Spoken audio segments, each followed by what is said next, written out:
वालेकुम सलाम डियर इम्तियाज।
वालेकुम एवरीवन।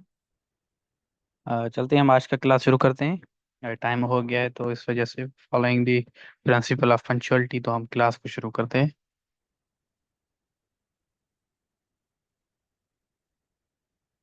अच्छा, प्रीवियसली कुछ चीज़ें हमने पढ़ी थी और कुछ रिमेनिंग थी इस मैप से जो आपकी स्क्रीन के ऊपर है। तकरीबन हमने 70% इसको क्लियर कर लिया है। अभी 30% जो रिमेनिंग है तो वो आज हम कंप्लीट कर लेंगे। अच्छा, कौन कौन सी चीज़ें हमने क्लियर कर दी हैं? पहले हमने ये कैटेगरी ह्यूमन वाली में हमने देख लिया था कि अगर वो लीगली अरेस्ट हो जाता है तो हमारे पास क्या रेमेडी होती है? बेल की रेमेडी होती है, पीरियड एस बेल, पोस्ट अरेस्ट बेल की। ये हमने सारी अल्हम्दुलिल्लाह क्लियर कर दी है, ये दोनों। ठीक है, अभी फिर हम आए थे, अगर वो इलीगली कन्फाइंड हो जाता है, बिना किसी एफआईआर के, बिना किसी केस के, पुलिस या कोई प्राइवेट पर्सन उसको जो है डिटेन कर देता है, तो उसके लिए हमारे पास रेमेडी थी एप्लीकेशन अंडर 491 सीआरपीसी। तो वो भी हमने जो है सीख ली। तो ये भी हमारी सिलाई क्लियर हो गई। अभी आज का जो हमारा लेक्चर होगा वो होगा प्रॉपर्टी पे। अगर प्रॉपर्टी हमारी सीज हो जाती है तो उसके लिए हमारे पास क्या रेमेडीज हैं? तो आज हमारा ये लेक्चर है, तो चलते हैं ये भी हम इसको कंप्लीट करते हैं। तो फर्स्ट ऑफ ऑल हमारा जो टॉपिक होगा वो होगा case property and release there of. उसका रिलीज कैसे होगा? पहले केस प्रॉपर्टी पढ़ते हैं, केस प्रॉपर्टी क्या होती है, और अगर पुलिस उसको सीज कर देती है या उसको जब्त कर देती है तो उसका रिलीज कैसे करवाएं। तो रिलीज भी सीख लेंगे। उसकी एक एप्लीकेशन होती है जो हम देते हैं कोर्ट में। पहले हम पुलिस वालों के पास जाते हैं। अच्छा, आवाज की इशू आ रही है? कोई बता दे मुझे।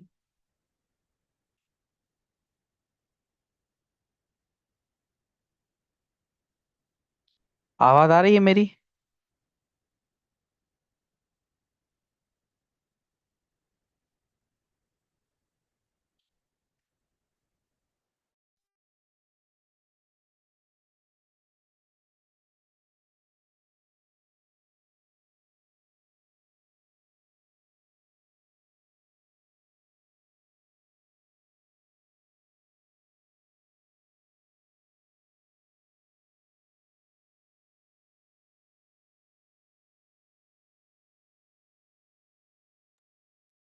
अपोलोजाइज फॉर दी डिस्टरबेंस, ये थोड़ा नेट इशू हो गया था, उसके लिए ये थोड़ा ऐप डाउन हो गया था।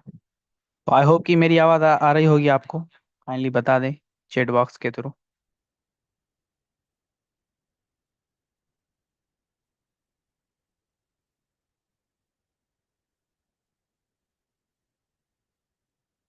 आवाज़ आ रही है मेरी? काइंडली कोई बता दे चैट बॉक्स में, तो हम लेक्चर को कंटिन्यू करें। Okay, thank you so much dear Imtiaz for the response. तो अभी हम पढ़ रहे थे केस प्रॉपर्टी। तो अगर हमारी प्रॉपर्टी हो जाती है, पुलिस उसको सीज कर देती है या उसको जब्त कर देती है, हिरासत में ले लेती है, कस्टडी कर देती है उसको, जिसको लॉ की प्रैक्टिस में बोलते हैं चालान हो गई हमारी प्रॉपर्टी, तो उसको रिलीज कैसे करवाते हैं? उसके लिए एक एप्लीकेशन होती है जिसको हम बोलते हैं सुपरदारी की एप्लीकेशन। तो वो भी हम ड्राफ्ट करना सीखेंगे। पहले थोड़े बहुत कॉन्सेप्ट्स देख लें, प्रोसीजर देख लें, तो ड्राफ्टिंग भी देख लेते हैं। फर्स्ट ऑफ ऑल हम देखते हैं कि what is case property. Case property क्या है? तो अगर आप में से किसी को मालूम है इस चीज़ का तो चैट बॉक्स के थ्रू बता दे, वरना हम जो इसको खुद ही एक्सप्लेन कर देते हैं ज़्यादा।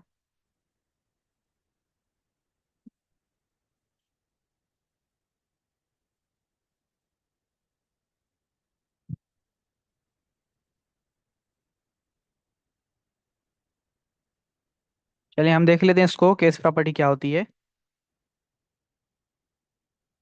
हाँ बिल्कुल, चालान हो जाए। अच्छा, इम्तियाज ने बोला है चालान, जी बिल्कुल आपकी बात दुरुस्त है। अच्छा, आपको कन्फ्यूजन हो सकता है, हमने जो पहले पढ़ा था 173 वाला चालान, वो अलग चीज़ होती है। सीआरपीसी वाला हमने जो पढ़ा था, जो पुलिस इन्वेस्टिगेशन के बाद क्या करती है, सबमिट कराती है कोर्ट में। तो वो उसको हम चालान, वैसे लीगल लैंग्वेज अगर देखा जाए तो उसको चालान नहीं कहा जाता सीआरपीसी में। आपने देखा होगा अगर 173 सेक्शन खोल के, तो उधर लिखा होगा पुलिस रिपोर्ट। तो ये जो चालान होती है, असल इधर लिखा हुआ है चालान। जो केस प्रॉपर्टी के सेक्शन है 516 या 517 या 523 सीआरपीसी, तो इधर जो होती है प्रॉपर्टी हो जाती है चालान। तो असली ये होती है। बाकी ये चालान जो डॉक्यूमेंट जमा होता है, और वो चालान होता है एक किस्म का एक्शन। वो वर्ब है, ये नाउन है। तो वो वर्ब जो अभी केस प्रॉपर्टी में पढ़ रहे हैं, वो वर्ब है। पुलिस उसको कस्टडी में ले लेती है, तो हम उसको बोलते हैं भाई पुलिस ने उसको चालान कर दिया है। तो केस प्रॉपर्टी क्या है? Case property means any property which comes into position of police with an offence और एनी सस्पेक्टेड ऑफेंस। इधर दो बातें हैं, या तो ऑफेंस से रिलेटेड कोई प्रॉपर्टी हो, तो उसको हम बोलेंगे केस प्रॉपर्टी। या कोई सस्पेक्टेड ऑफेंस, मतलब अभी ऑफेंस कमिट नहीं हुआ लेकिन पुलिस को खदशा है कि इससे एक ऑफेंस कमिट होने वाला है, तो उस सिचुएशन में भी आपकी प्रॉपर्टी पुलिस जब्त कर देती है। असल केसेस जो हमारे यहाँ आते हैं वो इस चीज में आते हैं, सस्पेक्टेड में। आप क्या, पहले हम ऑफेंस वाला देख लेते हैं। ऑफेंस में क्या है? आप जा रहे हैं, आपके ऊपर एफआईआर है। अब आप गाड़ी पे, गाड़ी की मतलब गाड़ी में जा रहे हैं कहीं पे, तो पुलिस ने आपको क्या कर लिया, पकड़ लिया। तो पुलिस तो आपको क्या कर देगी, अरेस्ट कर देगी। और अपनी इस गाड़ी को भी आपके जो अपने साथ लेके जाएगी। अब आप जो अरेस्ट हो गए वो तो या तो ट्रायल फेस करेंगे, या बेल लेकर ट्रायल फेस करेंगे, या कस्टडी में होंगे। वो सारा कुछ वो अलग मामला है बेल का। हमने वो सारी चीजें पढ़ी हैं प्रीवियस क्लासेस में। अभी बात है कार की, तो कार की तो बेल नहीं होगी। तो कार का क्या होगा, कार की होगी रिलीज या सुपरदारी की एप्लीकेशन। तो वो हमारा टॉपिक है आज का, तो हम वो कार रिलीज करवाएंगे। तो ये कार अब पुलिस ने क्यों कन्फिस्केट की है, क्यों जब्त की है? क्योंकि ये ऑफेंस से रिलेटेड है। कौन से ऑफेंसेस? क्योंकि आपके ऊपर एफआईआर थी, तो वो ऑफेंस से रिलेटेड हो गई। एक सिचुएशन ये होती है। दूसरी सिचुएशन ये होती है कि भाई आपने उस गाड़ी से जाके किसी का मर्डर कर दिया है, अब आप ऐसे पैदल घूम रहे हैं और आप को पुलिस ने पकड़ लिया। जरूरी नहीं आप गाड़ी पे जा रहे हैं अब, क्योंकि पुलिस को पता चल गया है कि भाई आपने वो गाड़ी यूज की थी, तो वो भी क्या हो जाएगी, वो केस प्रॉपर्टी। या आपने कोई पिस्टल यूज कर लिया, या आपने किसी को जहर दे दिया, तो वो अब जहर के जो सैंपल्स हैं वो केस प्रॉपर्टी में। अब हम केस प्रॉपर्टी पढ़ते हैं, कौन सी केस प्रॉपर्टी हमें वापस मिल सकती है और कौन सी हमें वापस नहीं मिल सकती, तो वो भी हम पढ़ते हैं आगे। दूसरे होती है सस्पेक्टेड ऑफेंस में। सपोज करें आप गाड़ी से जा रहे हैं या बाइक से जा रहे हैं, अक्सर बाइक का होता है मसला इधर। तो बाइक से जा रहे हैं, क्योंकि अब बाइक के तो कोई कागज जो कागजात होते हैं, तो वो नहीं लेकर जाता कोई हमारे यहाँ। आपको पता है एक हमारे यहाँ कस्टम है। तो अब कभी कभी क्या होता है, पुलिस वाले जो ये लगा देते हैं, एक किस्म के खड़े हो जाते हैं, और जो मांगते हैं कि भाई इसके कागज दिखाओ। अब आपके पास नॉर्मली तो कोई रखता नहीं है कागज, गाड़ी बाइक के गाड़ी के तो रखते हैं कुछ लोग। तो बाइक के कागज नहीं होते, तो पुलिस उसको क्या कर देती है, केस प्रॉपर्टी डिक्लेयर कर देती है, फिर वो चालान हो जाती है। इस बुनियाद पे कि भाई पुलिस बोलती है कि हमें शक है कि भाई इसके पास कागज नहीं है, चोरी की गाड़ी है। तो ये चोरी क्या हो गई, ये मतलब ऑफेंस है। पुलिस को पक जो एक किस्म की कंफर्मेशन नहीं है, सर्टेनिटी नहीं है, लेकिन उसको क्या है, खदशा है इस चीज का कि ये चोरी की गाड़ी है, लिहाजा उसको जो है अपने साथ लेके जाएगी। तो इस सिचुएशन में वो केस प्रॉपर्टी कर सकती है आपकी बाइक को। तो दोनों सिचुएशन हमने देख ली। तो हम अब आगे चलते हैं। अब इन फिर जो केस प्रॉपर्टीज को रिलीज कैसे करवाएं। अब सपोज करते हैं आपके पास क्लाइंट आता है, उसकी प्रॉपर्टी को जो है पुलिस ने क्या कर दिया है, जब्त कर दिया है, और केस प्रॉपर्टी कर दिया है, चालान कर दिया है, तो उसको हम रिलीज कैसे कराएं, उसकी रेमेडीज देखते हैं।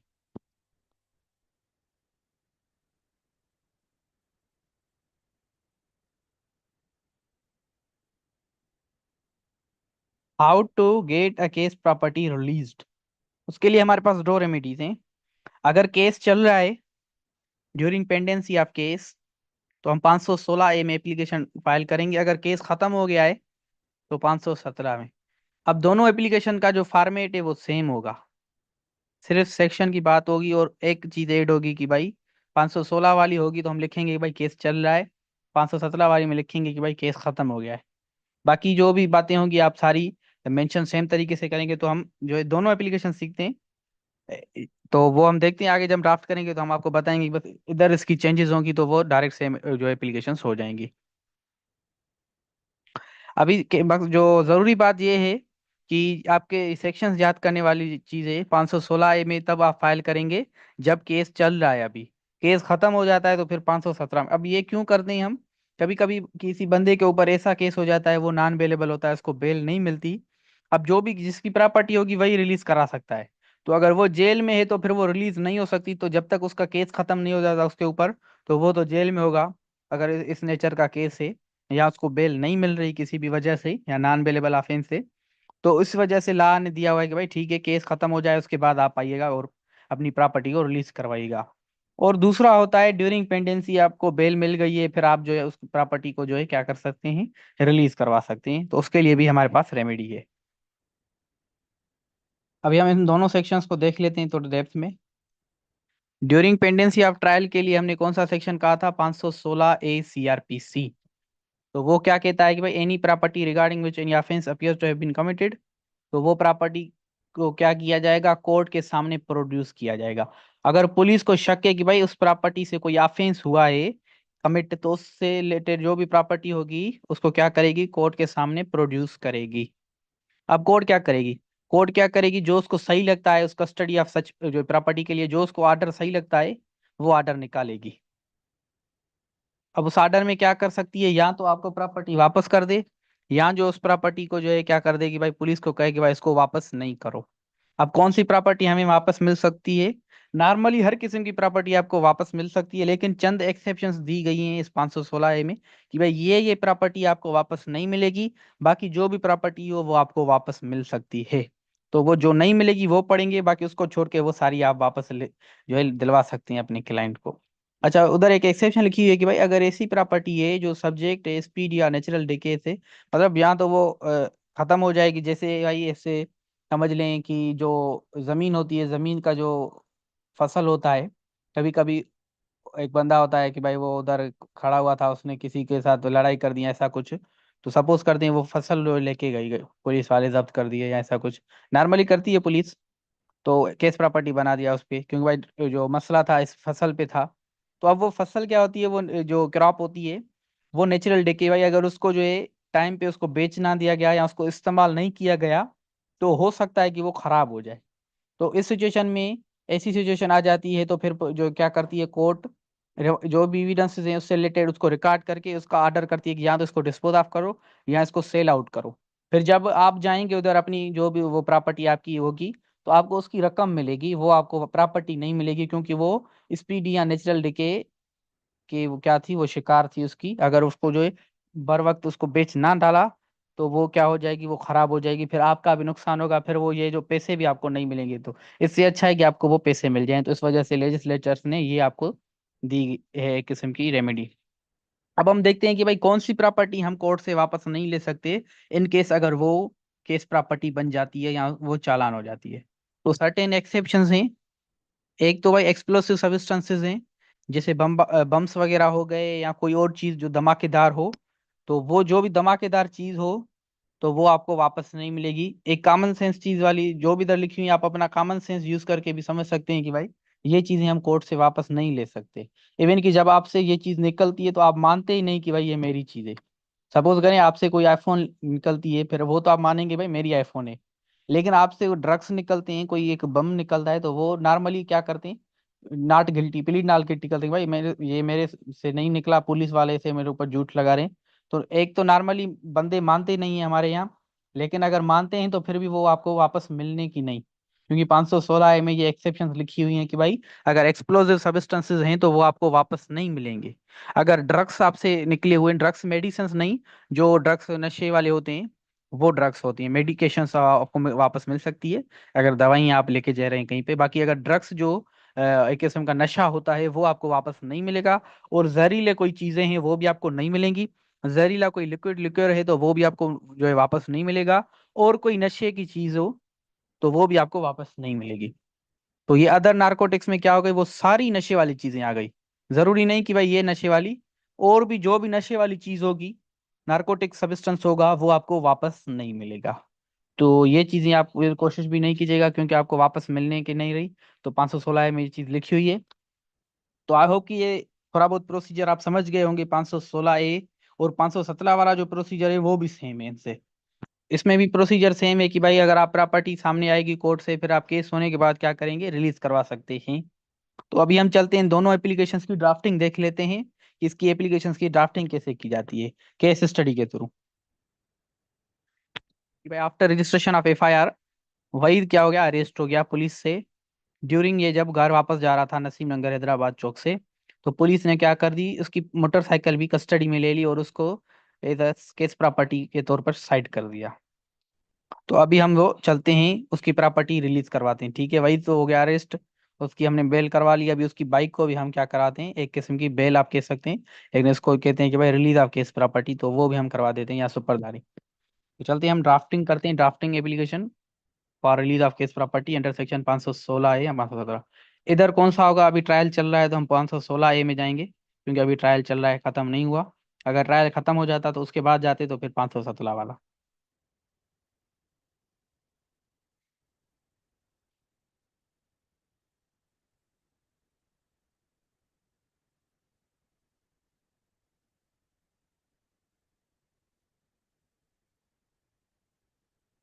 अब हम यहाँ आए सेशन कोर्ट में, इन दी कोर्ट ऑफ सेशन जज हैदराबाद। अब इधर दो टाइटल्स दिए गए हैं। दो टाइटल्स क्यों दिए गए, एक है सेशन केस नंबर, दूसरा क्रिमिनल मिसलिनियस एप्लीकेशन नंबर। दो टाइटल्स देने की वजह ये है कि जिस केस में प्रॉपर्टी को क्या किया गया है, चालान किया गया है, तो वो केस नंबर, वो उसकी जो है टाइटल है, उसका केस का टाइटल है। उसके बाद ये एप्लीकेशन है कि भाई ये हमें प्रॉपर्टी अब वापस लेनी है, ये एक किस्म की रिलीज की एप्लीकेशन है। जिस केस में जो प्रॉपर्टी को जो चालान किया गया है, वो ये टाइटल है। और ये करंट एप्लीकेशन है जिसमें उस प्रॉपर्टी को हम रिलीज करवाने आए, तो इस वजह से दो टाइटल्स हैं। और ये फर्स्ट वाला जिसमें प्रॉपर्टी को क्या किया गया है, चालान किया गया है, दूसरा टाइटल है इस एप्लीकेशन का जो करंट हम फाइल कर रहे हैं। तो अभी जो हमारा एप्लीकेंट है, वही ओनर है और वही अक्यूज है। एप्लीकेंट है, इस एप्लीकेशन का ओनर है किसका, प्रॉपर्टी का, जो उसकी चालान हो गई। और अक्यूज है एक ऑफेंस में जिसमें इस प्रॉपर्टी को क्या किया गया है, चालान किया गया है, या इसको जो है सीज किया गया है। तो इस वजह से ये तीनों चीजें हमने लिखी हुई हैं। और जो वहीद है, जो हमारा एप्लीकेंट है और ओनर है और अक्यूज भी है, उसकी सारी डिटेल्स वर्सेस स्टेट को हम जो है पार्टी बनाएंगे। उसके बाद क्राइम की सारी डिटेल देंगे, जिसमें जो है इसकी प्रॉपर्टी को क्या किया गया है, सीज किया गया है। तो ताकि कोर्ट उसको आइडेंटिफाई कर सके कि भाई ये कौन सी प्रॉपर्टी है। उसके बाद एप्लीकेशन का टाइटल आता है, application for release of case property under section 516 CrPC. उसमें हम सारी चीजें कोर्ट को अपनी बताएंगे कि भाई ये सारी डिटेल्स हैं और ये प्रॉपर्टी जो है हमारी जब्त की गई है, लिहाजा इसको क्या किया जाए, इसको जो है रिलीज किया जाए on the consideration of following facts and grounds. अब हमने सारी डिटेल्स दी है कि भाई ये रजिस्ट्रेशन नंबर है, chassis number, engine number, model, colour कौन सा है और मेक किस कंपनी की कार है। उसको क्या किया जाए, उसको जो है रिलीज किया जाए ऑन द बेसिस ऑफ सुपरदारी on the consideration of following facts and grounds. तो उस केस प्रॉपर्टी को क्या किया जाए, मेक दिस ऑनरेबल कोर्ट में be please to release the case property. और कौन सी केस प्रॉपर्टी जिसकी डिटेल्स हमने कोर्ट को दी हुई है, और वो कौन से केस में जो है सीज की गई है, वो हमने इधर लिखा हुआ है। तो कोर्ट इधर से ही समझ जाएगी कि भाई आपको चाहिए क्या। उसके बाद आप फैक्ट्स लिखेंगे कि भाई फैक्ट्स क्या है, कि भाई हम जा रहे थे, ये प्रॉपर्टी है, पुलिस स्टेशन गाड़ी खाता ने उसको कस्टडी में लिए जब हमारे एप्लीकेंट को अरेस्ट कर रहे थे। तो इस वजह से हमारे एप्लीकेंट ने ये एप्लीकेशन जो है सुपरदारी की जो है प्रेफर किए ऑन दी फॉलोइंग ग्राउंड्स। हमने फैक्ट्स लिख दिए कि भाई हमारा जो क्लाइंट है वो जा रहा था, हमारा जो एप्लीकेंट है, और पुलिस ने उसको कस्टडी में ले लिया, जब इसको अरेस्ट कर रहे थे तो उसकी प्रॉपर्टी को भी कस्टडी में ले लिया। तो अब वो हम प्रॉपर्टी रिलीज करवाने आए। तो ग्राउंड्स कौन से हैं, पहला वाला ग्राउंड सेम है कि भाई applicant owner select accused is innocent law abiding and peace loving citizen of Islamic Republic of Pakistan. अब ये क्यों देते हैं कि हमने, मैं बहुत मरतबा रिपीट किया हुआ है कि भाई हमारी ये एक डॉक्ट्राइन है, he who comes to equity must come with clean hands. हम कोर्ट को बता रहे हैं कि भाई ये शरीफ इंसान है, लिहाजा इसकी बात सुनी जाए और इसके साथ इंसाफ किया जाए। अब दूसरा जो होता है वो स्टोरी से रिलेटेड होता है। अब हम अपनी काम वाली बात करेंगे कि भाई एप्लीकेंट क्या है, वो एब्सोल्यूट एंड लेजिटमेट ओनर है जो प्रॉपर्टी ऊपर लिखी हुई है, लिहाजा जो पुलिस ने अभी इसको कस्टडी में ली है इस प्रॉपर्टी को जब ये अरेस्ट हो गया था। अब हमने कोर्ट को बता दिया कि भाई ये जो असली मालिक है इस प्रॉपर्टी का, लिहाजा ये इसको ही मिलनी चाहिए। क्यों, जब ये पुलिस वालों ने इसकी प्रॉपर्टी जो है जब इसको अरेस्ट कर रहे थे तो उसको उसी वक्त कस्टडी में ले ली प्रॉपर्टी को, और ये उस प्रॉपर्टी का क्या है, रियल ओनर है। अब ये तो आप रियल ओनर हो गए नॉर्मली। अब रियल ओनर होने के बाद कुछ रीजंस भी हम देंगे कि भाई हमें ये प्रॉपर्टी वापस क्यों मिलनी चाहिए। कि भाई ये प्रॉपर्टी जो ऊपर लिखी हुई है मोटरसाइकिल, ये सोल मोड ऑफ कन्वेंस है फॉर द एप्लीकेंट। इसके अलावा एप्लीकेंट के पास और कोई जो है घूमने फिरने के लिए कोई और चीज नहीं है, ट्रांसपोर्टेशन के लिए यही सिर्फ इसका जरिया है। लिहाजा इसकी सीजर की वजह से अब ये बहुत मुश्किलात में है, क्योंकि इसके पास एक ही बाइक थी और कोई इसके पास ट्रांसपोर्टेशन का जरिया नहीं है। लिहाजा पुलिस ने जब से इसको सीज किया है इस प्रॉपर्टी को, ये बहुत नुकसान में, बहुत जो है परेशानी में है। और ये प्रॉपर्टी है, ये ग्राउंड अक्सर हम देते हैं हर केस प्रॉपर्टी की एप्लीकेशन में कि भाई ये केस प्रॉपर्टी इस पुलिस स्टेशन पे पड़ी हुई है बिना किसी देखभाल पे, लिहाजा ये दिन ब दिन इसके जो वैल्यू है वो गिर रहा है।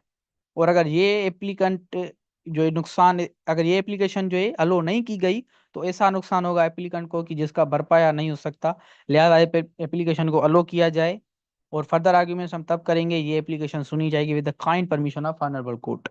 या नोट करने वाली चीज ये है कि हम हमेशा ये लिखते हैं विद द काइंड परमिशन, क्योंकि अगर आप ऐसे ही चले जाएंगे जज के सामने बोलने लगेंगे तो नॉर्मली ये जज आपको जो है सुना सकता है। एक के हमारे साथ भी, हम कोर्ट में बैठे थे तो एक जूनियर था, उसने जो है परमिशन ही नहीं ली। जब उसका केस कालअप हुआ वो जज के सामने चला गया और उसने जो है बोलना शुरू कर दिया, अपने आर्ग्यूमेंट्स कर दिए। तो जज ने उसको कह दिया कि भाई एक मिनट चुप हो जाओ। चुप होने के बाद उसको बहुत सुनाया कि भाई तुम कहाँ से आए हो, कौन है तुम्हारा सीनियर है, ऐसा कुछ। तो जज ने बोला कि तुम्हें इतने भी एटिकेट्स पता नहीं कि कोर्ट से परमिशन लेनी चाहिए। तो इस वजह से हम ये लिख रहे हैं, तो हमें ये फॉलो भी करनी होगी। तो आपको भी हम यही कहेंगे कि जब भी आप कोर्ट में जाएं और आपका केस कालब हो तो पहले कोर्ट से परमिशन लें कि भाई मे आई प्रोसीड। तो जब वो येस करे, क्योंकि कभी कभी क्या होता है जज बिजी होता है, जो प्रीवियसली कॉल्ड अप केस होता है आपसे पहले, उसकी जो इन्फॉर्मेशन है वो डायरी में लिखता है या रीडर को कहता है कि भाई कंप्यूटर में डाल दो, क्योंकि हर सिस्टम ऑनलाइन हो गया है आपको भी पता है। तो वो उसमें थोड़ा बहुत बिजी होता है, तो आप जाएंगे जब से तो वो थोड़ा डिस्टर्ब हो जाता है, तो जिससे वो आपको कुछ बोल सकता है। तो लिहाजा परमिशन लेना इज वेरी गुड। उसके बाद एडवोकेट जो होगा इसका वो अपनी सिग्नेचर करेगा, और हैदराबाद या कराची जो भी डेटेड सारा कुछ। और इसके साथ आप एफिडेविट भी बनाएंगे, वो हम दिखा देते हैं। बाकी ड्राफ्टिंग एफिडेविट की हमने बहुत मरतबा सीखी है, तो लिहाजा हम इसको रिपीट नहीं करते। अब हमारी जब प्रॉपर्टी सीज हो जाती है on the ground of suspicion, शक के बुनियाद पर, तो उसके लिए कौन से ग्राउंड्स हैं, कौन सी सेक्शंस हैं जिसके अंडर हम एप्लीकेशन ड्राफ्ट करते हैं, तो वो भी हम देखते हैं। जब हमारी प्रॉपर्टी जो है सीज की जाती है ये समझ कर कि भाई ये चोरी की जो है प्रॉपर्टी है, तो हम कौन से सेक्शन के अंडर वो रिलीज करा सकते हैं, अंडर सेक्शन 550 CRPC। तो उसके अंडर जो है पुलिस के पास पावर है कि वो प्रॉपर्टी क्या कर सकती है, उसको जो है जब्त कर सकती है। अच्छा, शायद अहमद ने कहा है कि शो दी एफिडेविट स्लाइड, श्योर डियर, ये आप देख लें। किधर गया।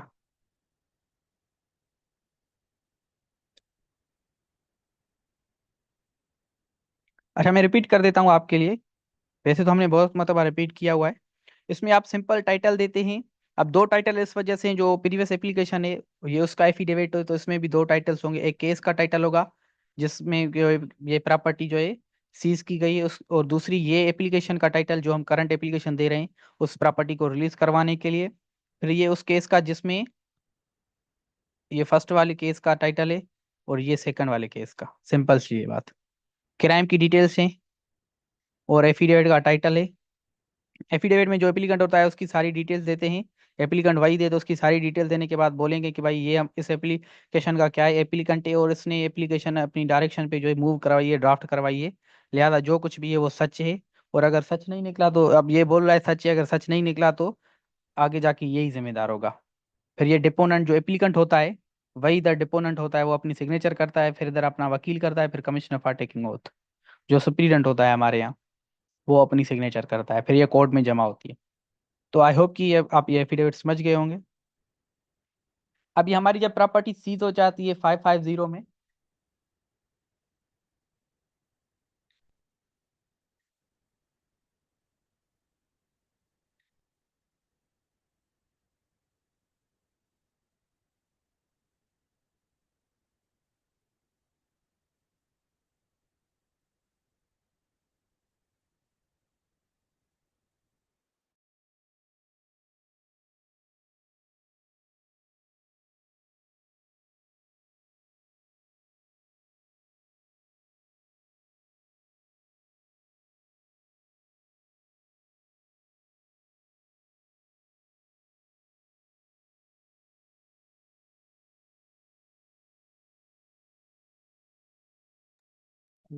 अच्छा, कंटिन्यू करते हैं हम क्लास को। आवाज आ रही है मेरी? तो हम क्या पढ़ रहे थे? अगर प्रॉपर्टी हमारी सीज हो जाती है अंडर सेक्शन 550 सीआरपीसी, अगर पुलिस को लगता है कि भाई ये प्रॉपर्टी चोरी की है, तो वो 550 के अंदर पावर एम्पावर्ड है कि वो क्या कर सकती है, आपकी प्रॉपर्टी को सीज कर सकती है। तो वो हम देख लेते हैं। Any police officer may seize any property which may be alleged or suspected to have been stolen, which may found under circumstances which create suspicion of commission of an offense। अच्छा, सिंपल सी बात बोल रहा है कि भाई कोई भी police officer हो, अगर उसको शक होता है कि भाई ये प्रॉपर्टी जो है किसी ऑफेंस में यूज हुई है या ये चोरी की है, तो उसको प्रॉपर्टी को क्या कर सकता है, वो उसको जो है सीज कर सकता है। अगर वो इतना बड़ा ऑफिसर नहीं है, वो जो है फिर सबॉर्डिनेट है किसी officer in charge of police station, वो जो officer in charge of police station है उससे कोई छोटा ऑफिसर है, तो फिर उसको जो है वो फॉरवर्ड कर देगा। इसका मतलब ये है कि भाई कोई भी पुलिस ऑफिसर, चाहे वो सिपाही हो, वो भी आपकी प्रॉपर्टी को जो है क्या कर सकता है, सीज कर सकता है अंडर 550। अगर वो उसके वो सिपाही है तो वो ऑफिसर इंचार्ज को क्या कर देगा, वो फॉरवर्ड कर देगा वो सर्टेन रिपोर्ट बना के कि भाई मुझे ये लग रहा है कि ये चोरी की है, लिहाजा मैंने इसको सीज कर दिया है। और वो रिपोर्ट बना के वो officer in charge of the police station को ट्रांसफर कर देगा। नॉर्मली क्योंकि ऐसा ऐसे जो कम ऑफिसर्स होते हैं उनको इतने पावर्स नहीं होते, तो इस वजह से इधर लिखा हुआ है कि वो एज सुन एज उसको जो है अगर सीज करता है तो वो फॉरवर्ड कर देगा ऑफिसर इंचार्ज को। तो वो उसको फॉरवर्ड करेगा, फिर वो क्या प्रॉपर्टी होगी, सच प्रॉपर्टी क्या हो जाएगी, चालान हो जाएगी बाय द पुलिस कि भाई ये चोरी की प्रॉपर्टी है या किसी ऑफेंस में यूज हुई है। ये नॉर्मली कब होता है, जब आप जा रहे होते हैं रास्ते से। मैंने पहले भी एग्जांपल दिया कि आप रास्ते से जा रहे हैं, आपके पास कागज नहीं है गाड़ी के, पुलिस चेकिंग कर रही है। तो अब क्योंकि आपके पास कागज नहीं है तो पुलिस को ये शक हो सकता है कि भाई ये चोरी की है या किसी ऑफेंस में यूज हुई है, तो इस बुनियाद पे वो प्रॉपर्टी आपकी सीज हो जाती है। अब क्योंकि सीज हो जाती है कि भाई, तो फिर हम क्या करते हैं, फिर अपने कागज लेकर आते हैं। अब नॉर्मली पुलिस को क्या वापस देनी होती है गाड़ी, लेकिन पुलिस गाड़ी वापस नहीं देती, वो चालान कर देती है पुलिस आपकी गाड़ी को। ये आपकी प्रैक्टिस की बात बता रहा हूँ आपको। चालान क्यों कर देती है, वो वेट नहीं करती कि भाई ये कागज लेकर आए। वो इस वजह से कि भाई वो आपको बोले कि भाई मैंने चालान किया है वो, लेकिन उन्होंने चालान नहीं किया होता, वो आपको पैसे निकलवाने चाहते हैं आपसे। तो अगर आप उनको 5-10 हज़ार दे देंगे तो वो उधर ही आपको अपनी गाड़ी वापस कर देंगे, अगर आप कागज दिखाएंगे। लेकिन अगर आप पैसे देने से इनकार करेंगे तो फिर वो आपको हकीकत में चालान कर देंगे, फिर आपको वकील करना पड़ेगा, कोर्ट जाना पड़ेगा, फिर कोर्ट से आर्डर आएगा, वो आर्डर फिर थाने पे लेकर आएंगे, फिर आपको वो प्रॉपर्टी मिलेगी। तो इससे क्या होगा, एक तो आपको वकील को फीस देनी होगी 10-15 हज़ार। इससे अच्छा है कि 5 हज़ार इन पुलिस वालों को दे दें। तो पुलिस वालों की ये साइकी होती है, जिस वजह से वो आपकी प्रॉपर्टी को जो है कन्फिस्केट करते हैं नॉर्मली। अगर आपके पास कागज नहीं होते तो फिर वो जल्दी से जल्दी चालान कर कर देते हैं। तो ये उनकी अपनी एक कारोबार है। बहरहाल हम तो क्या करते हैं, अपनी वकालत करेंगे, हम ये लीगली इसको जो है रिलीज करवाएंगे, हम करप्शन के थ्रू नहीं करवाएंगे।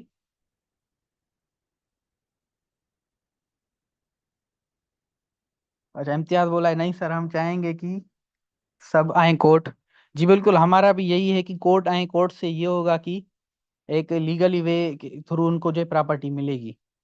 तो हमारा भी यही होगा कि वो कोर्ट में आए, इनडायरेक्टली हमारी भी कमाई होगी। और इससे क्या होगा, पुलिस वालों का जो दबदबा है वो खत्म हो सकता है, क्योंकि वो बहुत सी कर रहे हैं सारा कुछ। जब आप प्रैक्टिस में आएंगे तो वो देखेंगे कि वो कितनी अपनी मनमानी चलाते हैं।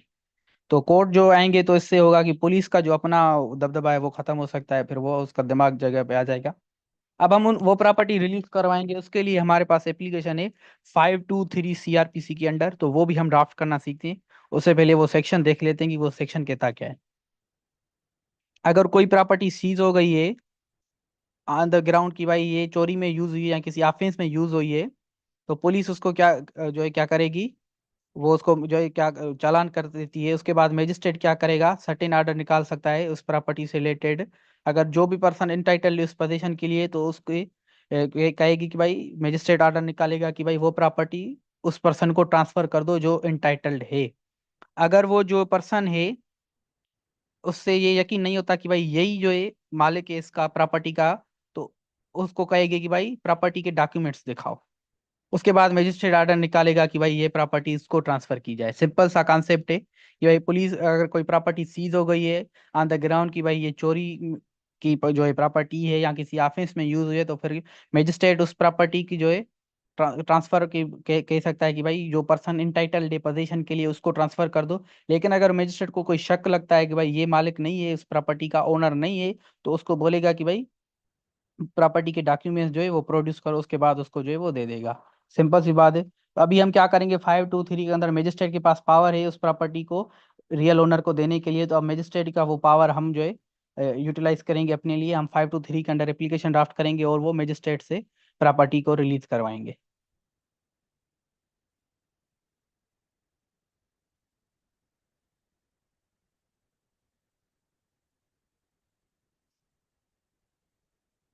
अच्छा, लुकमान कह रहा है कि फिर पुलिस पर काउंटर केस हो सकता है अगर हमारे पास डॉक्यूमेंट्स हो। आप कर सकते हैं, लेकिन पुलिस वाले ग्राउंड क्या लेते हैं कि भाई जब ये डॉक्यूमेंट्स लेके आया था उससे पहले हमने जो है उस प्रॉपर्टी को चालान कर दिया, तो इस ग्राउंड पे तो आप उसके ऊपर केस नहीं कर सकते। क्योंकि जो डॉक्यूमेंट्स होते हैं उनको मेंटेन कौन करती है, पुलिस करती है। और हमारी बदकिस्मती ये है कि वो मैन्युअली मेंटेन होते हैं। अगर वो ऑनलाइन मेंटेन होते तो वो हर सेकंड पे वो क्या होता, सपोज करें कि भाई आपकी प्रॉपर्टी उन्होंने क्या कर दी, जैसे ही उन्होंने आपकी सीज कर दी, एक ऑनलाइन सिस्टम होता कि भाई आप ऑनलाइन उधर ही जो है वो लिख दें कि भाई ये हमने सीज कर दी। सपोज करें 8 बजे उन्होंने सीज कर दी, तो ऑनलाइन तो वो सेव हो गया कि भाई इन्होंने 8 बजे सीज कर दी। फिर जो है अब आप जो है 8:30 बजे आए और कागज लेकर, और उन्होंने अगर 8:30 से पहले चालान कर दिया तो ठीक है, लेकिन अगर 8:30 से बाद उन्होंने चालान किया है, तो फिर जो है वो आपके आप उनके ऊपर केस करेंगे तो एक किस्म का आपको सबूत होगा। लेकिन बदकिस्मती ये है कि हमारे पास ऑनलाइन सिस्टम नहीं है, मैनुअल सिस्टम है, सारे डॉक्यूमेंट्स उनके हाथों में होते हैं। वो जिस तरह उनको एडिट करें, तो वो इस तरह से एडिट करेंगे कि आपके खिलाफ हो जाएगी बात, आपका केस बन नहीं सकेगा, ग्राउंड्स कमजोर हो जाएंगे। वो बोलेंगे कि भाई आपने लेट कर दी थी इस वजह और हमने जो इसको चालान कर दिया, तो आपका केस उधर ही खत्म हो जाएगा।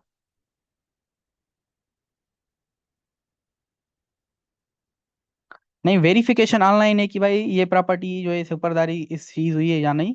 बाकी जो भी आप देखें ना, एफआईआर अब पहले क्या होती है, जो उनके पास रजिस्टर होते हैं जो प्रोविंशियल गवर्नमेंट इशू करती है, जो 25 रजिस्टर्स होते हैं उनमें से एक रजिस्टर होता है एफआईआर का और एक केस प्रॉपर्टी का, तो वो मेंटेन रजिस्टर पे करती है।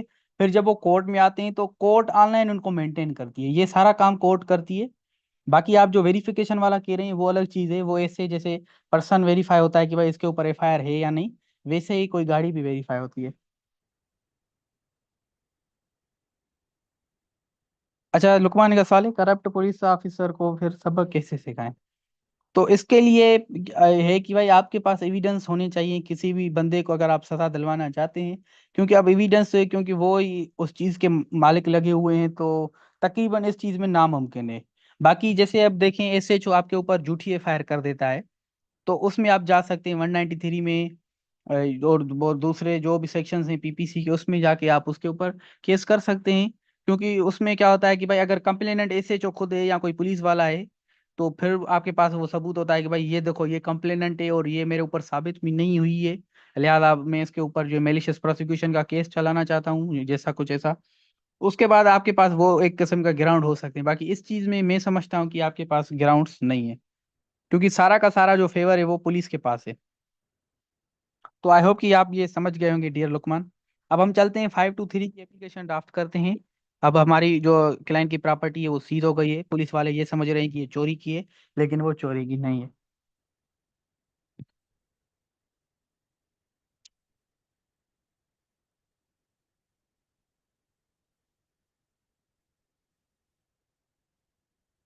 अच्छा, ये नोट करने वाली चीज़ है जो 516 है और 517 है, वो आप वहां जाएंगे जहाँ केस चल रहा है। क्योंकि जो प्रॉपर्टी है वो केस में जो है जब्त की गई या शक के बुनियाद पर की गई है, चोरी सब की समझी जा रही है। चोरी की एक किस्म की एफआईआर नहीं है आपके ऊपर, आपकी गाड़ी पे ऊपर या आपके ऊपर कि आपने चोरी की है। पुलिस ये सब समझ रही है कि आपने जो ये चोरी की है, क्योंकि आपके पास इसके कागज नहीं है।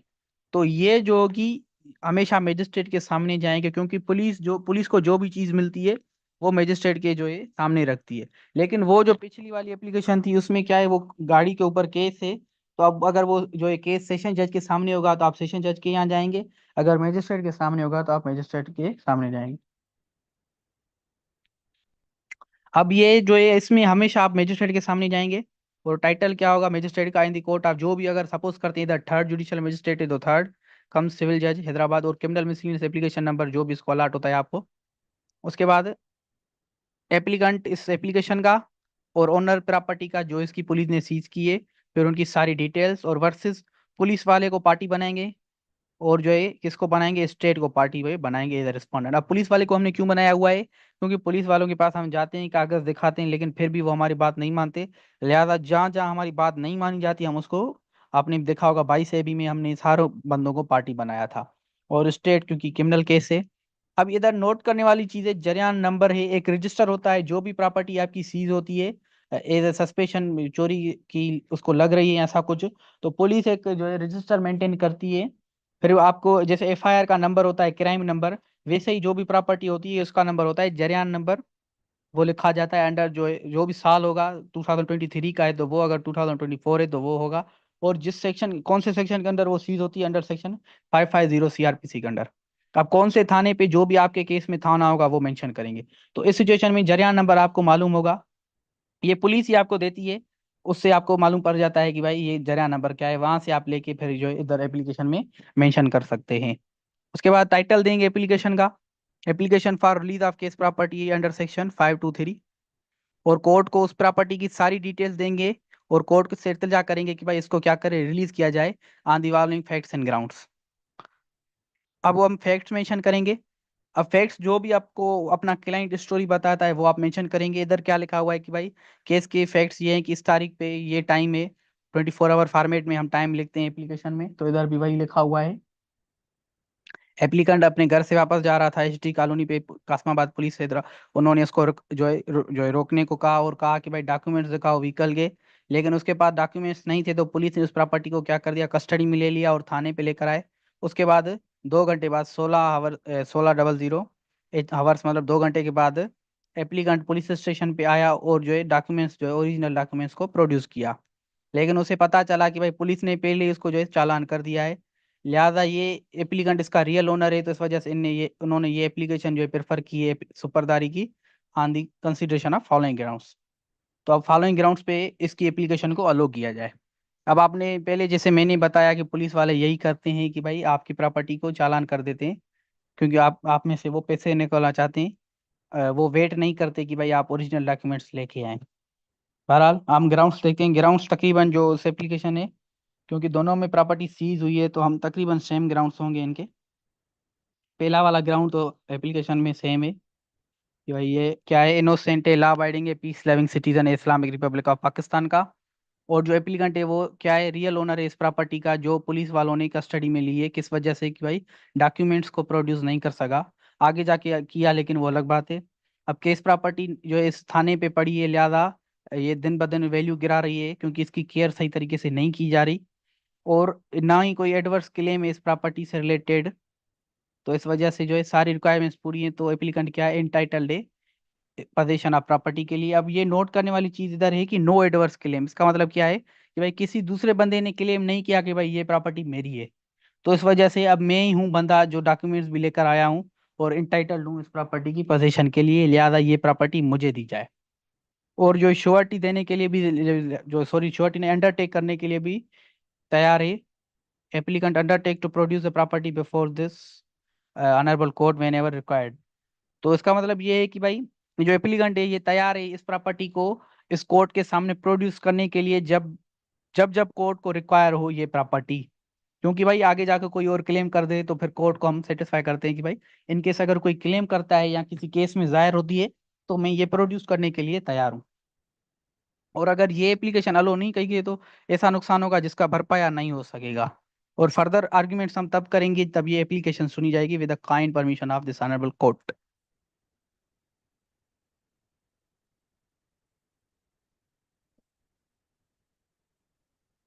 उसके बाद एप्लीकेंट जो है और ओनर जो अपना वकील करेगा उसका वकील इधर सिग्नेचर करेगा। और फिर इस एप्लीकेशन का एफिडेविट एफिडेविट तकरीबन एप्लीकेशन से रिलेटेड होता है, तो इधर भी आप जरियान नंबर लिखेंगे क्योंकि अपकमिंग प्रीवियस जो इससे अकम्पनिंग एप्लीकेशन है उसमें भी हमने जरियान नंबर लिखा था। तो इसमें भी जरियान नंबर लिखेंगे क्योंकि ये उस एप्लीकेशन का एफिडेविट है। तो जो भी उससे चीज़ें रिलेटेड होंगी वो आप लिखेंगे। बाकी फॉर्मेट सेम है, तो आप देख सकते हैं। तो मैं समझता हूँ कि इसमें एफिडेविट रिपीट करने की ज़रूरत नहीं, जो क्योंकि अब रिसेंटली हमने इसको रिपीट किया हुआ है। तो आज के हमारे ये जो दो लेक्चर्स थे सुपरदारी के 516 या 517 और 523 सीआरपीसी।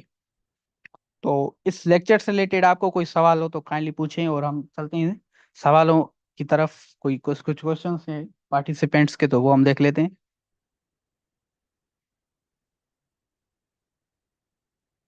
अच्छा, इम्तियाज बोल रहा है कि हरासमेंट दाखिल कर सकते हैं अगर पुलिस तंग कर रही है बाई सेवन। देखिए, पुलिस आपको अगर तंग करे इस सिचुएशन में आप ग्राउंड अगर बनाएंगे कि भाई पुलिस हमें तंग कर रही है, तो ग्राउंड आपके पास है ही नहीं क्योंकि उसके पुलिस वालों के पास वैलिड चीज है कि भाई इनके पास जो डॉक्यूमेंट्स नहीं थे और इन्होंने प्रोड्यूस करने में देर की है, तो लिहाजा हमने जो है इनको चालान कर दिया। तो ये पुलिस वालों के पास वैलिड ग्राउंड है। बाकी जो दूसरी चीजों में अगर पुलिस आपको तंग करती है तो उसके लिए आप जो है एप्लीकेशन उनके खिलाफ दे सकते हैं। 22A जो 22A B में जो 6 वाले जो 3 वाला होता है उसमें आप जा सकते हैं। 3 वाले में क्या है कि फेल्यूर ऑफ ड्यूटी या एक्सेस ऑफ ड्यूटी, उसमें आप ग्राउंड बना के आप एप्लीकेशन फाइल कर दें।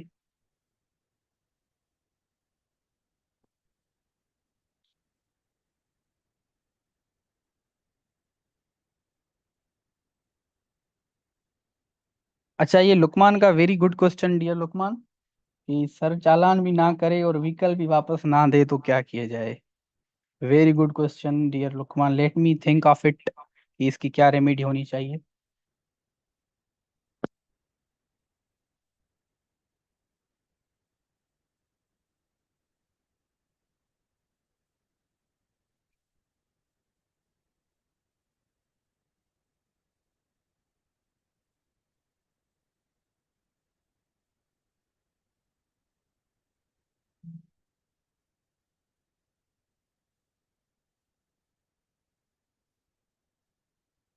के लिए आपके पास डायरेक्ट कंप्लेन की रेमेडी सही रहेगी, क्योंकि अब डायरेक्ट कंप्लेन कर दें या उसके ऊपर जो है एक किस्म की कोई भी पीपीसी के सेक्शंस जो लग रहे हैं उसके ऊपर, जो भी कंसर्न कोई भी अगर आपसे प्रॉपर्टी छीन रहा है तो उसकी जो भी कंसर्न सेक्शंस लग रहे हैं उसके ऊपर आप एफआईआर करवा दें। अगर एफआईआर नहीं हो रही तो 22 AB में चले जाएं, या अगर पुलिस आप समझते हैं कि इन्वेस्टिगेशन सही नहीं होगी तो फिर आप डायरेक्ट कंप्लेन करवा लें।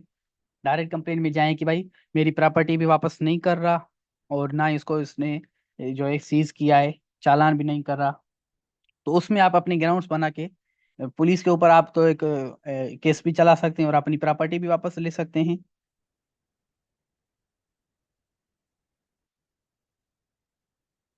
अच्छा, लुकमान ने पूछा है सर अगर कोई चीज चोरी हो जाए तो उसे रिकवर करानी हो तो 22 से भी फाइल कर सकते हैं। देखिए, अगर आपकी कोई चीज चोरी हो गई तो फर्स्ट स्टेप आपके पास क्या है। 22 AB में भी फर्स्ट स्टेप क्या है, आपको एसएचओ के पास जो ऑफिसर इंचार्ज है पुलिस स्टेशन का उसके पास जाना है एफआईआर के लिए।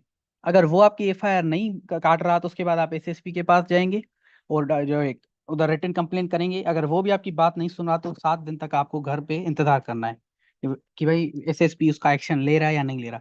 अगर 7 डेज तक वो कोई भी एक्शन नहीं लेता तो उसके बाद आपके पास रेमेडी है 22 की। तो अगर आपको वो प्रॉपर्टी रिकवर करानी है तो पहले आपको थाने पे जाना होगा। थाना अगर आपकी बात नहीं सुना तो बड़े थाने पे जो एसएसपी का ऑफिस है उधर जाना होगा। उसके बाद 22 AB है, तो 22 AB थर्ड ग्राउंड है। तो आई होप कि आप ये समझ गए होंगे बात। और आज से जो आज का जो लेक्चर था उससे रिलेटेड कोई क्वेश्चन है तो काइंडली पूछें। और जो भी क्वेश्चंस थे तो अलहमदिल्ला सबके क्लियर हैं, तो हम समझते हैं आज के जो क्लास को वाइंड अप करना चाहिए। जजाकल्ला, thank you so much dear Imtiaz. तो हम चलते हैं, आज की क्लास को वाइंड अप करते हैं।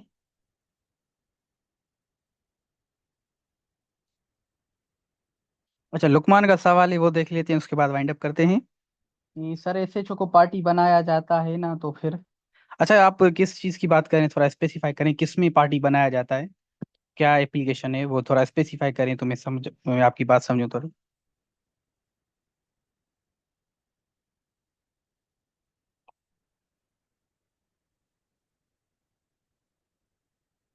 जैसे 22 AB में तो हम एसएचओ को इस वजह से पार्टी बनाते हैं कि वो हमारी क्या होती है, बात नहीं सुन रहा, क्योंकि वो लीगली बाउंड है हमारी बात सुनने के लिए, इस वजह से हम उसको पार्टी बनाते हैं।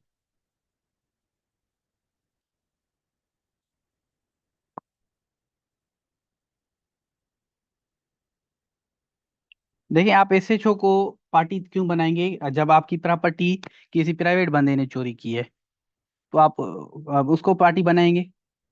एसएचओ को आप तब बनाएंगे जब एसएचओ ने आपकी प्रॉपर्टी जब्त की है। तो इस वजह से एसएचओ अगर आपकी एफआईआर नहीं काट रहा उस चोरी से रिलेटेड तो फिर आप 22 AB में पार्टी बनाएंगे। लेकिन केस में पार्टी नहीं बनाएंगे, केस में उसी बंदे को पार्टी बनाएंगे जिसने आपकी प्रॉपर्टी चोरी की है, जिससे आपको कोई नुकसान पहुंचा है। अब हम 22 AB में एसएचओ को इस वजह से पार्टी बनाते हैं कि एसएचओ से हमें कोई नुकसान पहुंचा है, वो नुकसान ये है कि भाई वो हमारी एफआईआर नहीं काट रहा। और एज सुन एज वो हमारा मसला हल हो जाता है तो फिर हम अपनी रियल जो भी कल्प्रिट है उसको पार्टी बनाते हैं। हाँ, पुलिस की निगलिजेंस के लिए 22A63 जो है उसमें आप जा सकते हैं। 22A63 में, थ्री वाले में क्या है, निगलिजेंस फेल्यूर और एक्सेस ऑफ द ड्यूटी, उसमें आप जा सकते हैं। अच्छा, मैं अब बैठा था तो एक पहले क्या होती थी, 22AB होती थी, अब 22A6 है। तो आप देख सकते हैं जो भी पावर्स हैं किस में है, 22A6। फिर क्या होता है उसमें 1 आ जाता है, 2 आ जाता है और 3। 1 वाला क्या है, एफआईआर का है। और ये क्या है, इन्वेस्टिगेशन ट्रांसफर का है। और ये एक्सेस फेल्यूर और क्या है, नेग्लिजेंस ऑफ ड्यूटी। तो आई होप कि आपकी बातें क्लियर हो गई होंगी डियर लुकमान। तो हम क्लास को वाइंड अप करते हैं इंशाल्लाह, फिर हम अपकमिंग जो क्लासेस होंगे उसमें डिस्कस करेंगे बहुत सी चीज़ें। जज़ाकल्लाह। फी अमान अल्लाह।